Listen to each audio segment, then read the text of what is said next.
저와 여러분에게 풍성하게 임하여 우리의 영혼을 새롭게 하는 축복을 누리기를 원합니다.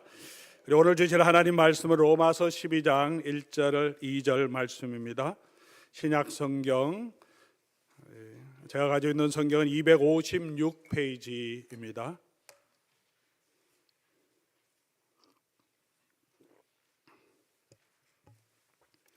로마서 12장 1절 2절 말씀 제가 찾으신 줄 알고 받들어 읽겠습니다. 그러므로 형제들아, 내가 하나님의 모든 자비하심으로 너희를 권하노니 너희 몸을 하나님이 기뻐하시는 거룩한 산 제물로 드리라. 이는 너희가 드릴 영적 예배니라. 너희는 이 세대를 본받지 말고 오직 마음을 새롭게 함으로 변화를 받아 하나님의 선하시고 기뻐하시고 온전하신 뜻이 무엇인지 분별하도록 하라. 아멘. 사랑하는 교회 여러분, 여러분 인생을 살아가는 목적이 있다면 무엇입니까? 왜 오늘도 또 내일을 기대하며 오늘도 열심히 살아가고 있습니까? 다시 표현하면 이렇게도 표현할 수 있겠죠. 내가 원하는 것, 내가 이루고 싶은 게 뭔가. 다양한 것이 있겠죠. 자녀들의 또 안정된 삶도 필요하고, 결혼도 원하고, 또 부부간의 행복도, 건강이 부족한 분은 건강도, 또 경제적인 안정도, 또 그런 것들을 원하며 이루기 위해서 아마 열심히 살아가고 계실 겁니다. 이런 것들도 우리에게 필요하고 중요하고 당연히 해야 하는 일이긴 하지만, 우리가 예수 믿는 사람들이 이런 일을 하면서 궁극적으로 최고로 마지막 최종적으로 가져야 하는 삶의 목적이 뭔가, 이것을 소요리 문답은, 웨스트민스터 소요리 문답은 이렇게 요약합니다. 여러분도 아마 잘 알고 계실 텐데요, 사람의 제일 되는 목적, 가장 인생의 중요한 프라이머리 퍼포스가 뭐냐? 하나님을 영화롭게 하고 그를 영원토록 즐거워하는 것이다, 이렇게 정의하고 있습니다. 저는 이 내용이 성경적인 내용이고 성경의 내용을 잘 요약한 것이라고 믿습니다. 사도 바울은 먹든지 마시든지 무엇을 하든지 하나님의 영광을 위하여 하라. 우리가 일상의 삶에 있어서도 모든 것의 최종적인 목적은 그 일을 통해서 하나님께 영광이 되도록 하라라고 말하고 있습니다. 다시 조금 우리가 설명을 드리면, 적용해 설명드리면, 우리가 성공할 수도 있고 실패할 수도 있겠죠. 이제 세상적인 관점에서 사람이 저 사람 참 성공했다, 저 사람 참 삶에 좀 여러 가지 힘들고 비즈니스 다 접고 참 어렵게 산다. 어떤 삶이 우리에게 오더라도 우리가 그 속에서 우리의 최종 마지막 목적은 그 상황에서 하나님을 영화롭게 하고 그 상황에서도 하나님을 기뻐하는 것, 그게 우리의 삶의 최종적인 목적이 되어야 된다, 이렇게 적용할 수 있겠죠. 건강할 수도 있죠. 여러분 건강하신 분도 계시고, 또 건강을 잃어버리고 여러 가지 질병 가운데 고생할 수도 있죠. 어떤 상황이 우리에게 지어지더라도 우리가 그 상황에서 최종적인 목적은 하나님을 영화롭게 하고 또 하나님을 기뻐하는 것, 그게 최종 목적이 되어야 된다, 이렇게 적용될 수 있습니다. 우리가 이렇게 산다는 것이 사실은 쉽지 않죠. 우리가 즐거운 일이 있을 때는 언제나 기뻐할 수 있지만 어렵고 힘든 일이 있을 때 우리가 그렇게 살기가 쉽지 않습니다. 그럼에도 불구하고 우리가 계속 생각해야 하는 것은, 우리의 건강을 잃어버렸어요. 힘들고 어려운 가운데 있는데 우리가 하나님께서 주시는 치유를 위해서 기도하고 해야 하지만, 그러나 그 과정, 그 삶 안에서도 그러면 이 현실에서 내가 하나님의 영광을 돌리는 일이 뭐냐를 기억해야 된다는 거죠. 그리고 그 상황에서 내가 하나님을 기뻐하는 일은 뭐냐, 그것을 생각해야 되는 거죠. 삶에 여러 가지 어려움과 고난이 와서 막 자포자기하고 낙심되는 상황이 있을 때 우리가 계속 생각해야 될 게 뭐냐 하면, 그럼 이런 상황인데 여기서 내가 어떻게 하나님을 영화롭게 할까? 그리고 이 상황에서 내가 어떻게 하는 게 하나님을 기뻐하는 일인가? 그거를 생각하면서 우리가 살아가도록 노력해야 된다, 이렇게 적용될 수 있습니다. 이렇게 하면 이 인생 너무 힘들지 않냐, 그렇게만 산다면 너무 각박하지 않을까, 하나님 우리에게 헌신만 요구하고 우리에게 복은 관심 없느냐, 목사님은 그런 거 관심 없느냐? 그렇게 반문할 수도 있을 것입니다. 그러나 성경이 말하는 것은 그런 게 아닙니다. 우리 하나님께서 이렇게 하나님을 영화롭게 하라고 하신 것은, 우리로 하여금 하나님을 찾으라고 하신 것은 그게 인생의 가장 행복한 길이기 때문에 그렇습니다. 하나님 우리에게 복을 주시기 원해서 하나님은 우리로 하여금 하나님 가까이 하라고, return, 나에게 돌아오라고, 하나님을 버리고 가는 인생은 결국은 멸망밖에 없다고.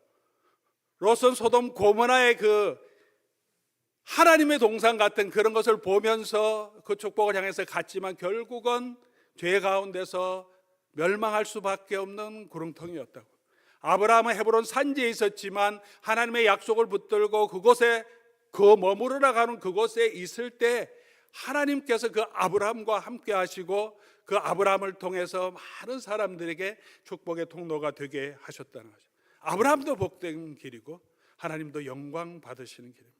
저와 여러분이 하나님께 가까이 가면수록 누가 기뻐합니까? 우리가 기쁘고 우리가 위로를 얻고 우리가 하나님으로부터 다시 소망을 얻을 수 있습니다. 세상에 여러 가지 많은 테라피도 있고 여러 가지 도움도 있고 필요한 건 많지만 우리 하나님을 기뻐하고 다시 힘들지만 하나님을 영화롭게 하기 위해 애쓰는 그 마음 가운데 성령께서 우리의 마음을 회복시켜 주시고 하나님 안에서 영원한 소망으로 저와 여러분을 붙들어 주실 줄 믿습니다. 그렇게 하나님을 영화롭게 하고 하나님을 즐거워하는 하나님의 백성의 가장 직접적인 그 표현, 직접적인 행위가 뭘까요? 그게 예배죠. 우리 삶을 통해서도 예배할 수 있지만 직접적으로 하나님을 영화롭게 하는, 그리고 하나님을 기뻐하는 우리의 인생의 반응. 내가 하나님 기뻐합니다. 어떻게 우리가 표현할 수 있습니까? 이 예배를 통해서 할 수 있죠. 또한 다시 말하면 예배는 하나님의 은혜와 하나님의 위로와 하나님의 능력을, 회복을 경험하는 하나님의 은혜의 가장 중요한 통로입니다. 그런 예배가 우리 가운데 회복되어서 우리 삶에서도 하나님의 영광 돌리는 저와 여러분 삶이 될 수 있기를 주의 이름으로 간절히 소원합니다. 오늘 로마서 12장도 우리가 더 어떻게 참된 예배자가 되어야 할지에 대해서 12장 1절 2절도 설명해 주고 있습니다. 오늘 본문 사도 바울이 이렇게 하는 게 영적인 예배다 이렇게 표현합니다. 너희 몸을 하나님이 기뻐하는 산 제물로 드리라, 이게 너희가 드릴 영적 예배다 이렇게 하는데, 여기서 말한 사도 바울이 영적 예배라고 하는 것은 어떤 의미인가 우리가 한번 살펴보려고 합니다. 여기서 영적이라고 이렇게 번역한 이 단어는 우리가 흔히 말하는 성령, 영, 그것과 관계된 말이 아닙니다. 우리가 보통 영이라고 할 때는 헬라어 단어 푸뉴마라고 하는 단어를 쓰거든요. 그리고 spiritual, 영적인, 성령에 의해서 성령의 충만한 삶, 이런 걸 얘기할 때는 pneumatikos라고 형용사형을, 푸누마에서 파생된 형용사형을 사용하는데, 요한복음 4장에 영과 진리로 예배하라고 할 때 그때 영은 푸누마, 성령으로 예수 그리스도의 말씀으로 복음으로 우리가 하나님께 예배하라. 그렇게 영적으로 성령을 의존해서 스피리추얼한 예배를 하나님 앞에 드려야 합니다. 근데 오늘 본문에서 얘기하는 사도 바울의 영적인 예배라고 할 때는 그런 게 아니고, 이 단어의 뜻은 이 푸누마라고 하는 단어, 또 파생된 푸누마티코스라는 단어를 사용하는 게 아니라 오늘 본문에 사용하는 것은 로기코스라는 다른 단어를 사용합니다. 푸뉴마하고 전혀 상관없는 단어예요. 헬라어로 보면 이 로기코스라는 단어는 로고스 알죠? 로고스 여러분, 이성이라고, 헬라어 단어 이성, 지금도 우리가 로고스를 사용하는데 이 로고스란 단어에서 파생된 형용사형이에요. 그래서 로기코스 이렇게 하는데 뭐냐 하면 이성적인, reasonable한, 합당한, proper 이런 의미를 가지고 있는 거죠. 그래서 여러분 성경 보시면, 여러분 좋은 성경 가지고 계시면 그렇게 돼 있는데, 여러분 성경에 여기 영적인 것에 각조가 붙어 있습니다. 성경 안 가지고 계세요?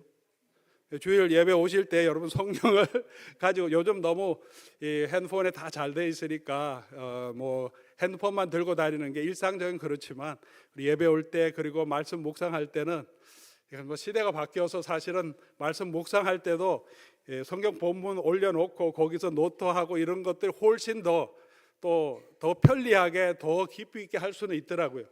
종이 페이퍼만 가지고 있는 것보다. 그래도 우리가 사람이 페이퍼로 된 글자를 읽을 때 뇌가 가장 활성화돼서 움직인다 그래요. 뇌과학자들이 영상을 볼 때보다. 그러니까 활자를 자꾸 보는 것도 굉장히 중요하고, 그리고 또 성경을 가지고 다니면서 많이 읽으시면 좋겠습니다. 성경 가지고 계신 분은 영적이라고 한 것에 이렇게 저는 4번 이렇게 각주 붙어 있는데 맨 밑에 가서 보면 합당한이라고 부연 설명을 해놨습니다. 이 단어는 원래 합당한 단어이란 뜻이다 이렇게 설명해 놓은 거죠. 그러니까 사도 바울이 지금 로마서 12장 1절 2절에서 영적 예배를 드리라 이 할 때는 그냥 영적 성령에 충만한 그런 예배를 말하는 게 아니고, 이렇게 하는 예배가 합당한 예배다, 이게 당연한 예배다, 이렇게 해야 한다, 그런 말을 지금 하고 있는 거예요. 뭐가 합당한 예배냐, 뭐가 합당한 예배냐, 오늘 그 말씀을 이 본문을 통해서 한번 살펴보려고 합니다. 첫 번째 가장 중요한 이 본문의 핵심은 뭐예요? 우리 몸을 하나님이 기뻐하시는 거룩한 산 제물로 하나님 앞에 드리는 것, 이게 합당한 예배라는 거죠. 다른 대체물이 아니라 여러분의 몸을 드리라는 거예요. 몸을 드리라는 거죠. 몸을 드려. 예, 구약 성경의 제사는 대체물로 드렸습니다. 자기가 죽어야 되는데 자기는 안 드리고 염소와 양을 잡아서 그걸 대신 그 피를 드림으로 하나님이 내 죄를 용서해 주실 것을 기대하고 소망하며 드린 거죠. 그런 믿음으로. 근데 이제는 대체물을 드릴 필요가 없어요. 왜? 예수님께서 우리를 위해서 당신의 몸을 우리를 위해서 내어주시고 그의 피를 흘려서 우리가 하나님 앞에 구원을 얻었기 때문에 우리는 이제 두려움 없이 하나님 앞에 나아갈 수 있는데, 그런 자비하심을 얻었기 때문에 이제 우리가 드려야 될 게 뭐냐? 다른 대체물이 아니라 헌금 많이 했다 그러고 끝나는 게 아니고, 내 마음만 있다 이게 끝나는 게 아니라, 이제 우리가 하나님 앞에 드려야 할 마땅한 우리의 예배는, 합당한 예배는 우리 자신을, 우리 몸을 산 제물로 하나님 앞에 내어 드리는 게, 그게 합당하다, 마땅하다라고 말하고 있습니다. 몸을 드리라고 하는 것은, 몸은 영과 상반된 개념이죠. 몸이 있고 영이 있고요. 그런데 이 몸이라고 할 때는 그런 영과 반대 계명, 이런 육체의 이 바디, 플래시 앤 블러드가 있는 이 바디 의미도 있지만, 몸이라고 할 때는 그 사람의 전체를 의미하기도 합니다. 예수님께서 당신의 몸을 우리를 위해서 내어주셨잖아요. 이것은 내 몸이다 할 때 피지컬한 플래시만 주시는 게 아니라 예수님의 전부를 우리를 위해서 희생 제물로 내어주신 거죠. 그 몸 안에는 예수님의 전부, 예수님의 생명까지 포함되어 있습니다. 오늘 이 본문에서 몸을 드리라고 하는 것은 그런 의미가 다분히 포함되어 있죠. 우리 몸, 우리 사람 자체를 드리라는 거죠. 그럼 구체적으로 우리가 몸을 드린다고 할 때, 예배할 때 합당한 예배로 몸을 드린다고 할 때 어떤 것이 몸을 내어 드리는 예배겠습니까? 우리 수열 목사님이 또 이 본문에 대해 조금 설명하시는데, 송 목사님이 우리 몸은 다른 데 가 있는데 나 마음은 예배에 있습니다. 그럼 몸을 진짜 여기 말하는 몸을 드리는 게 아니죠. 몸과 마음이 같이 하나님 앞에 드려져야 되는 건데, 몸은 여기 와 있는데 여러분 생각이 지금 다른 데 가세요. 다른 데 가 있다. 뭐 다른 걱정이 있든지 아니면 이후에 뭐 누구 만나야 되는 생각이 다른 데 가 있으면 그것도 여러분의 몸을 완전히 드리는 건 아니죠. 이 몸은 여기 와 있지만, 몸을 드리라고 할 때 우리의 마음, 몸, 뜻, 지정의 모든 것, 우리 전부를 하나님 앞에 드리는 거죠. 또 몸을 드리라고 하는 것에는 또 이런 의미도 포함되어 있죠. 몸을 드리라고 할 때는 우리 피지컬한 몸, 우리의 수고, 우리의 땀, 우리의 헌신, 우리의 애씀, 이게 들어가야 되는 거죠. 편안하게 내가 혼자 앉아 있는 게 아니라 예배 드릴 때 몸을 움직이라는 거죠. 가만히 아이가 앉아 있으면 애들 야 너 좀 움직여, 몸을 좀 써, 이렇게 하듯이 몸을 좀 사용하는 거예요. 우리 몸을 하나님 앞에 드려야 합니다. 우리 몸을 드린다는 이렇게 적용할 수도 있겠죠. 우리 주차 봉사하시는 분들이 쉽지 않죠. 더울 때는 더워서 힘들고 또 비 올 때는 비 와서 힘든데, 그 일부 예배 주차 봉사하기 위해서 일부에 미리 오셔서 예배 드리고 또 먼저 나가서 안내합니다. 주차가 해보신 분 알지만 되게 힘들어요.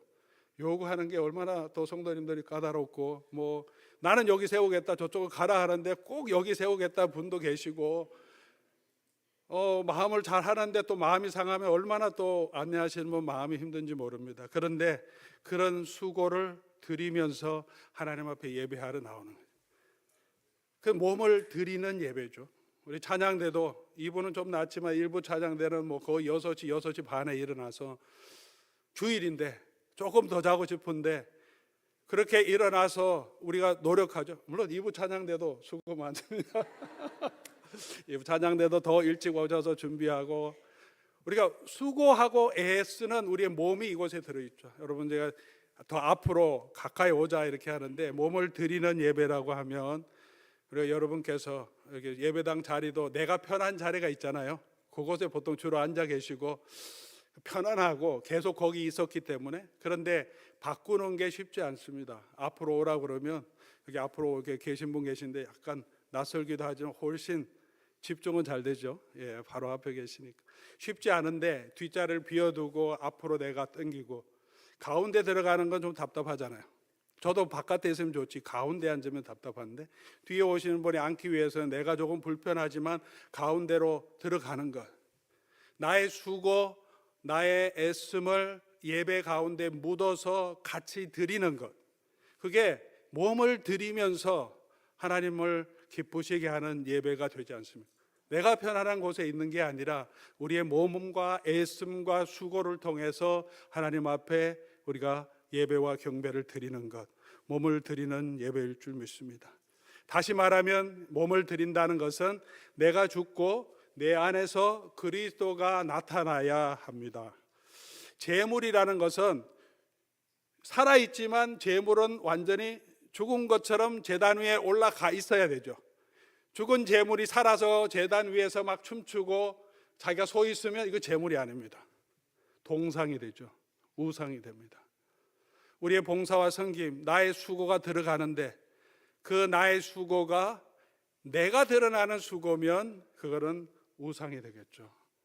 우리는 제물로 나의 섬김이 나는 죽고 예수님이 나의 섬김을 통해서 드러날 수 있도록 노력하고 애쓰는 것, 그것이 하나님께 합당한 예배이죠. 우리 하나님 앞에서 있을 때는 우리가 사역을 할 때도 저희 사역자지만 이 예배, 교회 또 사역 이것이 내 것처럼 생각될 때가 종종 있습니다. 그런 유혹이 있습니다. 뭐 저는 이렇게 개척해서 이 교회를 세운 건 아니지만 특별히 맨 땅에서 개척해서 평생을 그 교회를 일구고 그리고 은퇴할 때 되면 정말 자기 피땀 눈물 마지막만 보지만 처음부터 보면 처음에는 얼마나 많은 수고를 했겠습니까? 목회자가 자기 뭐 사례도 없이 시작했는 대부분 개척교회는. 그러니까 마지막에 이 교회가 마치 자기 보상해 줄 것처럼 이 사역이 그걸 통해서 내가 얻어야 할 것처럼 생각하는 건 어쩌면 당연한 것인지 모르지만 그렇게 되면 결국은 그동안 모든 수고와 섬김이 자기가 드러나기 위한 수고가 될 수 있습니다. 우리 교회 사역 가운데도 뭐 찬양대를 하든 찬양팀을 하든 부엌봉사를 하든 주차를 하든 어떤 직분을 섬기든 오래 열심히 사역하다 보면 그 사역이 마치 자기 것처럼 내가 이렇게 한다 자기를 드러내려고 하는 마음, 그런 유혹이 들 때가 많습니다. 우리가 하나님 앞에 드려야 될 합당한 삶은 나는 제물로 하나님 앞에 드리는 거고 나는 죽고 내 속에서 예수님이 존귀하게 드러날 수 있도록 내 이 몸, 내 섬김, 저 사람의 섬김, 찬양 인도자의 찬양, 목사의 설교하고 목양하는 모든 모습을 통해서 포도원지기들의 섬기는 모습을 통해서 그 사람이 나타나는 게 아니라 그 속에 역사하시는 예수님이 더 크게 보일 수 있도록 정말 성령께서 하나님께서 그리스도가 저 분 안에 있구나, 성령의 충만한 분이구나 라는 게 드러날 수 있도록 우리가 그리스도께 우리 자신을 드리는 것, 이게 우리 몸을 드리는 예배인 줄 믿습니다. 사랑하는 교우 여러분, 그렇게 우리의 몸이 하나님 앞에 산 제물로 드려지는 그런 합당한 예배로 우리가 나아갈 수 있기를 바랍니다. 두 번째로는 우리 합당한 예배는 하나님이 기뻐하시는 예배가 되어야 합니다. 너희 몸을 하나님이 기뻐하시도록 드리라. 우리의 섬김의 대상이 되시는 하나님이 기쁘도록 예배를 드려야 그 예배는 합당한 예배입니다. 여러분, 예배를 드릴 때 어떤 예배를 여러분, 너무 오늘 예배 은혜 받았다, 너무 우리 예배 좋다, 그렇게 표현하고 또 고백합니까? 오늘 예배 너무 은혜 받았다, 그렇게 말할 때는 보통 자기가 만족하면 은혜 받았습니다. 다른 사람 다 은혜 받아도 내가 짜증나면 우리 예배 싫어요. 예배 완전히 실패한 거예요. 잘못한 겁니다. 어떤 교회 참여하고 예배 참여하고 오시면서 성도님들도 얘기하죠. 그게 예배 너무 은혜스럽더라고요. 어떻게 은혜스러우면 찬양 깔끔하고 음향 좋고 목사님 설교도 깔끔하고 끝날 때까지 그냥 군더더기 없이 다 끝나더라. 누가 만족한 겁니까? 자기가 만족한 거죠. 우리가 예배의 핵심은, 예배라고 하는 거 여기서 단어도 예배라고 하는 거 라트레이아라고 하는 헬라어 단어를 쓰는데 그거는 서비스란 뜻이에요. 서비스. 예배는 두 가지 단어를 쓰는데 헬라어로 프로스큐네오라고 해서 엎드려 부복하여 절하다. 예배, 그죠? 하나님 앞에. 그리고 서비스라는 라트레이아라는 단어를 또 둡니다. 우리가 하나님 앞에 섬김. 엎드려 절하는 것도 절 받으시는 분에게 영광을 돌리는 거고, 봉사하는 것도 예배는 우리가 하나님 앞에 드리는 거죠. 옛날에 차를 산 적이 있었는데, 오래전에 차를 구입했을 때 세일즈맨 만나서 다 하고 이제 다 결사하고 디파짓 내고 다 마무리됐습니다. 마지막에 이제 세일즈맨이 불러요. 이제 본사에서 매매 끝났기 때문에 이벨리에이션 이메일이 갈 거다. 그러면 전부 다 5스타로 좀 다 해달라. 자기 평가서에 굉장히 중요하다. 이게 4 이렇게 나오면 안 되고 다 5 되도록. 그래서 제가 다 5 이메일이 금방 와요, 여러분. 그런 서비스를 제공받으면 다 해드렸어요. 왜냐하면 그분이 열심히 잘 해주셨기 때문에. 업무 평가할 때 우리가 서비스맨이, 그 세일즈 퍼슨이 또는 종업원들이 누군가 서브할 때, 서브하면서 자기 만족하면 그게 좋은 서비스입니까?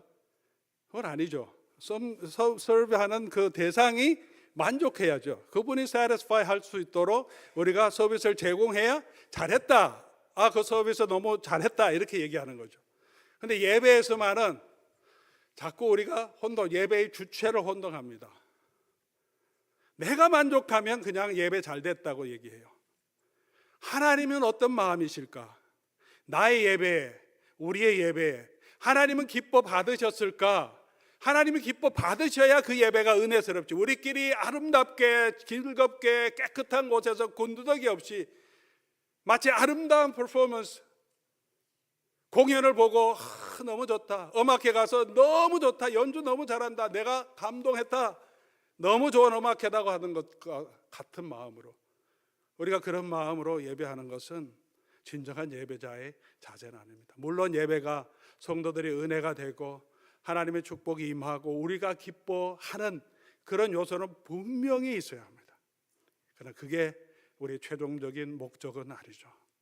사랑하는 교회 여러분, 저와 여러분의 예배 드릴 때 때로는 땀을 뻘뻘 흘리면서 힘들게 예배하더라도, 그런 환경이라도 내 그 힘들게 그러면서도 불구하고 집중해서 예배하려고 하는 그런 애씀은 하나님 어쩌면 더 기뻐할지 모릅니다. 내가 편안하게 내가 은혜 받아 만족한 예배보다 오히려 그런 노력 가운데 예배 드린 것이, 나는 힘들었을지 몰라도 하나님은 수고했다, 내가 네 예배를 너무 기쁘게 받는다, 그렇게 하나님은 감동하실 줄 믿습니다. 사랑하는 교우 여러분, 우리 예배가 우리 하나님을 향할 수 있도록, 그럼 하나님이 기뻐하시는 예배는 어떤 예배겠습니까? 하나님의 뜻대로 드리는 예배죠. 내가 생각해갖고 예배 이렇게 하면 좋겠다, 우리의 이노베이션, 크리에이티비티로 아름답게 예배를 꾸미는 게 아니라 하나님께 예배할 때는 하나님이 명령하신 대로, 하나님이 말씀하신 대로 예배해야 되죠. 이거를 이제 예배의 원리에 있어서 신학적으로 예배의 규정적인 원리, 어렵죠. 규정적이라고 하는 것, 예배가 성경에 규정된 대로, 영어로는 regulative principle of the worship, 그렇게 얘기합니다. 성경에 있는 대로 예배하자. 십계명에 나오는 대로, 성경 전체가 우리에게 보여주는 대로 찬송, 기도, 말씀, 성경 봉독, 설교, 서로 교제하고 격려하는 것, 때로는 징계도 예배 안에 포함되어 있고 예배에서 축복하는 것도 포함되어 있고, 그런 성경에서 말씀하시는 대로, 그러나 성경에 말하지 않은 거, 예배 시간 언제 할 거냐, 장소는 어디에 할 거냐, 어떤 악기를 사용할 거냐, 그런 건 규정해 주지는 않았죠. 그거는 예배의 환경은 그거는 우리가 지혜롭게 가장 은혜스럽게 하지만 가장 중요한 예배의 요소 엘리먼트는 성경에 규정된 대로 하는 게 그래 하나님이 기뻐하시는 예배라고 말하고 있습니다. 그래서 우리 개혁주의 교회에서는 예배 가운데 퍼포먼스, 공연 이런 거를 하지 않습니다. 어떤 성경에도 예배 가운데 그런 공연을 한 일이 없습니다. 고대 세계에는 공연이 문화가 없어서 그런 게 아닙니다. 성경이 기록되었던, 특별히 신약 성경이 기록되었던 고대 로마 시대, 그리스 로마 시대에는 가장 큰 엔터테인먼트가 전투 경자, 그 다음에 글래디에이터, 검투사 경배. 지금도 마찬가지죠. 가장 큰 비즈니스가 우리 격투기 싸움하는 거고 뭐 경쟁하는 거죠. 올림픽 게임이고, 두 번째 사람들의 엔터테인먼트가 극장에서 드라마, 이렇게 티에터에서 공연하는 거 보는 거예요. 여러분 그리스 로마 지역에 가면 있는 게 뭐예요? 동네마다 도시마다 있는 게 뭐예요? 검투장, 그다음 아니면 전차 경주장, 아니면 티에터예요. 큰 티에터도 있고 작은 티에터도 있고 소규모 공연도 있었고 큰 규모의 공연장도 있어요. 공연이란 건 너무 흔한 것인데 예배 모일 때 그렇게 하지 않았습니다. 예배할 때 하나님 말씀 선포하고 찬송하고 기도하고 이것에 집중합니다. 성경에서 그렇게 나와 있는 대로 우리가 예배하자. 우리가 그것이 너무 중요하고요. 그리고 그거 형식만이 아니라 우리가 예배 드릴 때 중요한 것은 하나님의 말씀은 우리가 마음과 뜻과 힘을 다해서 주 너희 하나님을 사랑하고 예배할 때도 그렇게 우리의 마음과 뜻을 다해서 하나님 앞에 영광 돌리는 것이 하나님이 기뻐하시는 예배인 줄 믿습니다.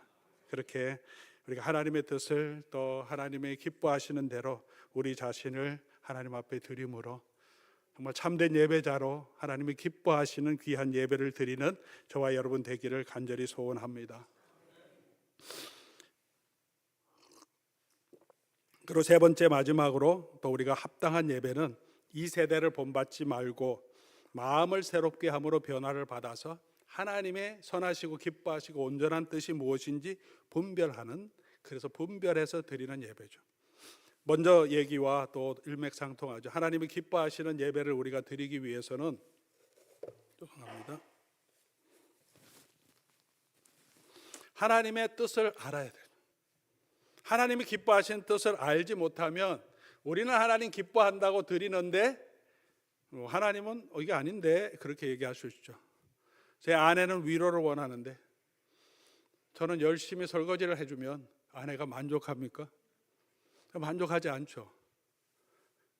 아내가 원하는 것이 있어야 되죠. 아내는 국수를 원하는데 고기를 사주겠다고 제일 좋은 고깃집에 데려가면 아내가 만족하지 않죠. 상대방이 원하는 것들을 알아야 하는 거죠. 저희 아내의 가장 큰 불만은 자기 마음, 자기 뜻을 몰라준다는 겁니다. 제가 원하는 대로 하지 자기 마음을 몰라준다는 거죠. 남의 마음을 안다는 게 쉽지 않습니다. 우리가 그렇게 하나님의 마음을 모를 때가 참 많습니다. 우리는 열심히 헌신하고 봉사한다고 하는데 하나님은 그걸 기뻐하지 않을 수도 있습니다. 그래서 우리가 이 세대를 본받지 말고, 이 세대는 어떤 세대입니까? 로마서 전체를 보면 1장부터 나오는 이 세대의 정신, 시대 정신, 창조 때부터 이 예수님이 있을 때까지의 시대 정신이 뭐냐 하면 하나님이 모든 것을 창조하셨음에도 불구하고 그 하나님을 창조자 하나님을 부인하고 하나님께 영광 돌리지 않고 어떻게 합니까? 도리어 그 하나님을 미워하고 사람이 자기 육체의 즐거움에 빠져서 자기 만족하는 대로, 하나의 예를 들 때는 모든 음란도 다 들어가지만 사람이 남자와 여자 하나님께서 창조하신 것을 넘어서서 남자가 남자를 향하여서 정욕에 불을 듯하면서 참여하는 거예요. 왜 그런 일을 하냐 하면 하나님이 정하신 게 아니라 자기가 만족하면 그게 제일 좋은 것이라고 생각하는 게 이 시대의 문화, 죄 가운데 있는 사람의 마음이라는 거죠. 그거는 내용은 달라지지만 창조 때부터 지금까지 그리고 예수님 오실 때까지 동일할 겁니다. 오늘 이 시대의 문화도 뭐를 추구하느냐 내용은 다를 수 있습니다. 성공을 추구할 수도 있고 그냥 작지만 좋은 소소하지만 단장 소행보, 뭐 어떤 그런 거.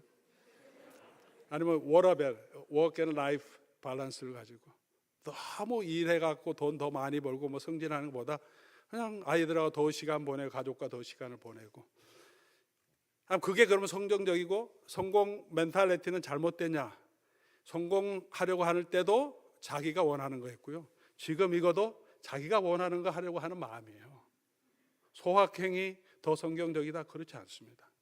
그거 하더라도, 성공하려고 하더라도 우리의 마음 중심에는 뭐예요? 하나님이 기뻐하는 뜻이 뭐냐? 그것을 발견하고 그대로 해야 되는, 우리의 마음을 새롭게 함으로 우리가 변화를 받아서 우리 하나님의 뜻을 알아가야 합니다. 교회가 가장 중요하게 해야 될 것, 하나님의 말씀을 바로 가르치는 거죠.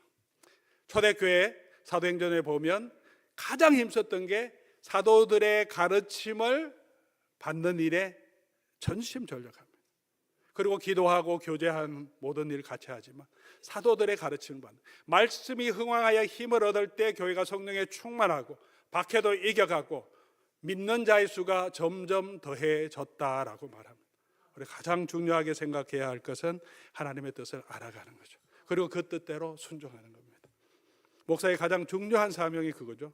하나님 말씀을 바로 선포하는 거예요. 잘못 선포하면 성도들, 교회를 다 죽이는 것이 됩니다. 장로님들의 가장 중요한 사명은, 우리 장로의 헌법에도 나오지만, 선포된 말씀대로 성도들이 그 말씀대로 이해하고 말씀대로 살아가는지를 돌보고 그렇게 하도록 격려하고 위로하고 이끌어가는 것입니다. 행정도 중요하지만 이게 목양의 가장 중요한 거죠. 말씀 들은 대로 성도들이 살아가는 자, 그렇게 하기 위해서 먼저 자신이 하나님의 말씀을 사모하는 마음이 있어야 되고 자기에게 은혜가 있어야 되죠. 그 일을 하라고 우리가 세워주신 거죠. 포도원에서 우리가 하자고 하는 거, 포도원 주기를 통해서 포도원 모임에서 하나님 말씀을 나누자. 들은 말씀 다시 기억하고 그 말씀이 우리가 어떻게 적용되는지, 믿음이 큰 사람도 있고 적은 사람도 있는데 믿음이 있는 사람들이 자기 받은 은혜를 나눔으로 믿음이 적은 사람들에게 격려와 위로가 되게 하고, 그들도 그 하나님의 말씀을 사모하고 또 자기가 하나님의 말씀을 적용할 수 있도록 나눔 가운데 하나님께서, 성령께서 역사하시도록 그렇게 말씀을 자꾸 나누자고 합니다. 양육과정을 하는 목적도 여러분의 신앙의 지식을 더하기 위함이 아니라 궁극적으로는 우리가 참된 예배자로 하나님 앞에 설 수 있도록, 하나님의 성경이 말한 뜻이 뭐냐, 성경이 우리에게 가르치는 교리가 뭐냐, 우리가 어떻게 경건하게 더 하나님 앞에 서가야 하는지를 우리가 가르치고 세워가는 것입니다. 그리스도 안에 있는 새 생명 기초과정으로 10과정은 성도가 어떻게 살아가야 하는지 기본적인 부분들을 여러분 설명해서 믿음 안에서 서가도록 우리가 도와드립니다. 말씀 묵상 이론과 실제는 실제적으로 성경 말씀을 내가 읽고 내가 묵상하고 적용할 수 있는 능력을 배양해 드립니다. 우리가 매일 성경으로 말씀 묵상하는 교회로 세워가는데, 여러분 힘든 부분이 있다면 이 말씀 묵상 이 과정을 통해서 좀 실제적으로 연습도 해보고 원리도 배워가면서 자라갈 수 있기를 바랍니다. 오랫동안 하지 못했다가 다시 오픈합니다. 성경 산책은 구약과 신약 각 8주 과정을 통해서 구속사적인 관점에서 성경 전체가 어떤 띠임이 되어 있는지, 구슬이 서말이라도 꿰어야 보배가 되듯이 성경이 이렇게 방대한 책이지만 그 내용 핵심 뜻을 알아야 되고, 그래야 제 설교도 훨씬 이해가 됩니다. 제 설교는 그냥 이렇게 본문 가지고 설교하지만 구약 성경, 신약 성경에 나타나는 구속사적인 관점 아래에서 제가 계속 설교하기 때문에 성경 전체를 볼 수 있도록 안목을 제공하고, 기독교의 기본 진리는 상하로 되어 있지만 8주간 기독교의 기본 교리를 너무 어렵지 않게 이해할 수 있게 하고, 이 복음 위에 서서 잘못된 사상들 여러분 분별할 수 있도록 도와드립니다. 경건의 훈련은 하신 분들이 좀 빡세다 이런 소문이 나서 잘 안 하려고 하는 분도 계신데, 배우는 게 아니라 실제적으로 경건에 필요한 기도의 훈련, 묵상 훈련, 또 예배 훈련, 또 중보하는 훈련, 그리고 금식하는 것도 있고요. 다양한 훈련을 직접 해보면서 우리의 삶이 내 중심이 아니라 하나님 중심, 이웃 중심으로 삶이 바뀌어질 수 있도록 트레이닝, 그래서 훈련을 제공합니다. 성숙반은 우리 교회 리더로, 직분자로 우리가 어떻게 서야 하는지, 다른 사람을 어떻게 이끌어 갈 수 있는지 그런 지도력에 대해서 함께 나눕니다. 또 커피 브레이크 성경 공부를 통해서 계속해서 하나님 말씀을 귀납적으로 성경 공부하며 삶에 적용하는 훈련들이 있습니다. 과정을 또 많이 하신 분들은 새로운 성경 공부 필요합니다 이렇게 막 요구하시는데, 제가 늘 얘기합니다. 아직 장로님들 중에서도, 그리고 권사님들 직분자들 중에서, 포도원지기 중에서도 이 기본 과정도 아직, 물론 다른 교회에서 잘 훈련 받기도 했지만 또 더 우리가 훈련 받아야 되는데, 아직 대반이 기초 과정 정도밖에 안 하고 있는데 뭐 또 새로운 걸 하냐. 이미 다 하신 분들은 수요 말씀 통해서, 또 주일 말씀 통해서, 매일 묵상 통해서 충분히 자라갈 수 있고 커피 브레이크도 할 수 있고요. 안 하신 분들, 우리가 하나님의 뜻을 알아가는데 우리가 힘써야 합니다. 이 땅을 살아가면서 여러분, 일주일에 한 번씩 골프 치시는 분은 빠지지 않고 다 치시던데요. 어떤 때는 비가 오더라도 나가시는 분 계세요. 날씨 흐리다고 해도. 하나님의 뜻을 알아가는데 우리가 더 많이 힘써야 우리가 참된 예배자로 설 수 있습니다. 사랑하는 우리 교회 여러분, 특별히 직분자 여러분들은 모든 과정 전부 다 하고, 그러면 또 저희가 더 정말 더 말씀 안에서 갈 수 있는 성경 공부, 제가 가르치는 거 너무 좋아하기 때문에 만들라 그러면 충분히 만들 수 있습니다. 여러분 함께 많이 참여해 주시면 좋겠습니다. 배우고 알아야 참된 예배자로 설 수 있습니다. 말씀을 정리합니다. 우리 하나님이 기뻐하시는 합당한 예배, 우리 몸을 하나님이 기뻐하시는 제물로 드려지는 예배다. 그리고 우리의 예배의 목적은 하나님을 기쁘시게 하는 대로 우리가 드리는 거다. 그리고 그 하나님을 기쁘시게 하기 위해서 하나님의 선하시고 기뻐하시고 온전하신 뜻이 무엇인지 더 알아가기를 힘써서 오늘 저와 여러분들의 예배가 조금씩 더 회복되고 하나님의 크신 은혜를 더 훨씬 풍성하게 누리는 그런 2026년이 되기를 주의 이름으로 간절히 소원합니다. 우리 말씀 기억하시면서 온전하신 나의 주 예배합니다, 찬양합니다. 우리 다시 한번 고백